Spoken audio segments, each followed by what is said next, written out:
ರಾಷ್ಟ್ರೀಯ ಸ್ವಯಂ ಸೇವಕ ಸಂಘ ಈ ವರ್ಷ ಶತಮಾನೋತ್ಸವವನ್ನು ಆಚರಿಸ್ತಿದೆ. ಅವರಿಗೆ ರಾಷ್ಟ್ರೀಯ ಸ್ವಯಂ ಸೇವಕ ಸಂಘದ ಬಗ್ಗೆ ಮಾತಾಡುವಂಥ ನೈತಿಕತೆ ಇಲ್ಲ, ಅವರಿಗೆ ಆ ಬಗ್ಗೆ ತಿಳುವಳಿಕೆ ಕೂಡ ಇಲ್ಲ. ಯಾಕೆಂದರೆ ಬಹುಶಃ ಡಿ.ಕೆ. ಶಿವಕುಮಾರ್ ಅವರೀಗ ಮುಖ್ಯಮಂತ್ರಿ ಆಗುವ ಒಂದು ಹತೋಟಿಯಲ್ಲಿ ಚರ್ಚೆಗಳಲ್ಲಿದ್ದಾರೆ. ಬಹುಶಃ ಮುಂದಿನ ವರ್ಷ ಸಿದ್ದರಾಮಯ್ಯನವರನ್ನು ಹೊರಗೆ ಹಾಕಿದರೆ ಇದೇ RSS ಗಣವೇಷ ಧರಿಸಿ ಮುಂದಿನ ವಿದೇಶ ಪಥಸಂಚಲನ ನೋಡುವಂಥ ಅದೊಂದು ಕನ್ನಡ ರಾಜ್ಯ ಜನರಿಗೆ ಒಂದು ಭಾಗ್ಯ ಸಿಗ್ಬೋದು ಅಂತ ನಾನು ಅನ್ನಿಸ್ತೇನೆ. ಅಂದರೆ ಅವರೇ ಬರಬೇಕಾಗುವ ಪರಿಸ್ಥಿತಿ ಬರ್ತದೆ. ಅವರೇ ಬರ್ತಾರೆ. ಯಾರೆಲ್ಲ ಸಂಘವನ್ನು ಟೀಕೆ ಮಾಡಿದ್ದಾರೆ, ಇವತ್ತೆಲ್ಲ ಸಂಘದ ವಿಚಾರಣೆ ಒಪ್ಪಿಕೊಂಡು ಇಡೀ ವಿಶ್ವದ ಎಲ್ಲ ರಾಷ್ಟ್ರಗಳು ಸಂಘದ ವಿಚಾರಣೆ ಒಪ್ಕೊಂಡಿದ್ದಾರೆ. ರಾಷ್ಟ್ರ ನಿರ್ಮಾಣ, ವ್ಯಕ್ತಿ ನಿರ್ಮಾಣ, ಅದೇ ರೀತಿ ದೇಶ ಕಟ್ಟುವಂಥ ಕೆಲಸ ಸಂಘಟನೆ ಮೂಲಕ ಸಂಘ ಮಾಡ್ತಾರೆ.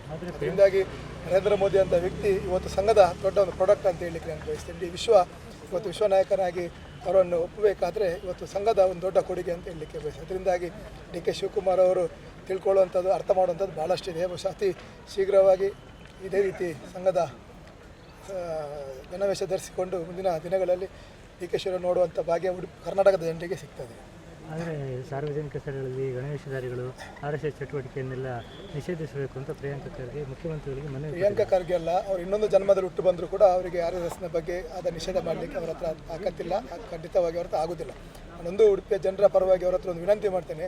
ಅವರೊಂದು ಗುಲ್ಬರ್ಗದ ಉಸ್ತುವಾರಿ ಸಚಿವರಾಗಿದ್ದುಕೊಂಡು SSLC PUCಯಲ್ಲಿ ಇವತ್ತು ಗುಲ್ಬರ್ಗ ಕೊನೆ ಸ್ಥಾನದಲ್ಲಿ ಅವ್ರು ನಿಜವಾದ ಒಬ್ಬ ಸಚಿವರಾಗಿ ಅವರ ಕರ್ತವ್ಯವನ್ನು ಮಾಡೋದಿದ್ರೆ ಬರುವ ವರ್ಷ SSLC PUCಯಲ್ಲಿ ಪ್ರಥಮ 5 ಸ್ಥಾನದಲ್ಲಿ SSLC PUCಯಲ್ಲಿ ಸ್ಥಾನವನ್ನು ಗಿಟ್ಟಿಸಿಕೊಳ್ಳುವ ಮೂಲಕ ಇಡೀ ರಾಜ್ಯದ ಜನರಿಗೆ ಪಾಠ ಮಾಡುವಂಥ ಕೆಲಸ ಮಾಡೋದು ಬಿಟ್ಟು ಈ ಓಲೈಕೆ ಮತ ಇವು ನಮ್ಮ ಮುಸ್ಲಿಮರಿಗೆ ಓಲೈಕೆ ಮಾಡೋ ರೀತಿಯಲ್ಲಿ ಈ ರೀತಿ ಹೇಳಿಕೆಗಳನ್ನು ಕೊಡೋದು ಬಿಟ್ಟು ಬಿಡಿ. ಅದರಿಂದಾಗಿ ಅವರಿಗೆ ಉಡುಪಿಯ ಜನರು ಅವರಿಗೆ ಒಂದು ಒಳ್ಳೆಯ ರೀತಿಯ ಬುದ್ಧಿಯನ್ನು ಕಲಿಸಲಿ ಅಂತ ಹೇಳ್ತಾರೆ.